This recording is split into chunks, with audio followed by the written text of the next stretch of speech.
It was a bit of a surprise for me even to think about this question because you had posed it to me and said, don't tell me until we meet up. And I went through several different instances in my life where I had said yes to something.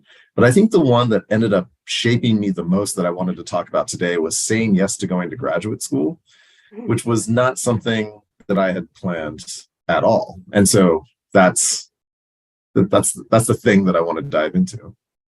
So how come you didn't plan?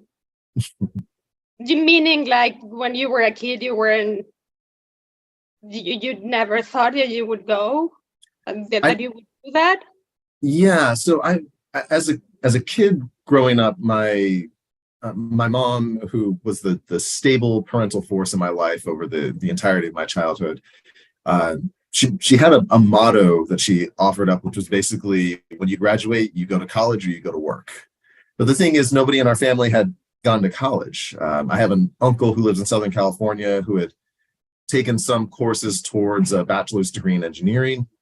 And my mother, when I was around the age of 12 and 13 years old, had taken courses through a nursing program to become a registered nurse.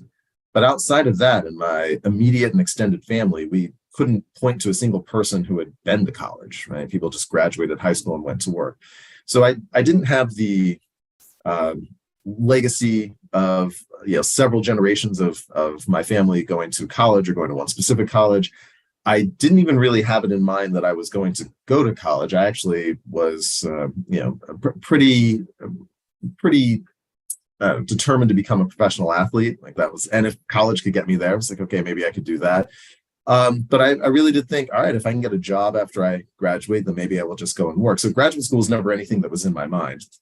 But when I got to high school and started coaching my high school, well, I was in high school, I was doing a lot of sports. And then after I graduated, I had started coaching. And there were just several things that suggested to me that maybe one of the things that I wanted to do was to become a teacher. I mean, I could have went and worked out in the oil fields. I could have gone and gotten a job in construction. There's several different kinds of things that were available to me at the time that I graduated. But no, there was something, like something told me, no, there's more to this than just going to work. I can always go and take up one of these jobs, but I don't know how many opportunities I will have to go to college. I felt academically like I could do it. I had done well enough in high school. And so, yeah, I graduated high school, went to college, and I spent 7 years as an undergraduate and only 6 as a graduate student. I still am the only person to this day I know who spent more time as an undergrad than a graduate student.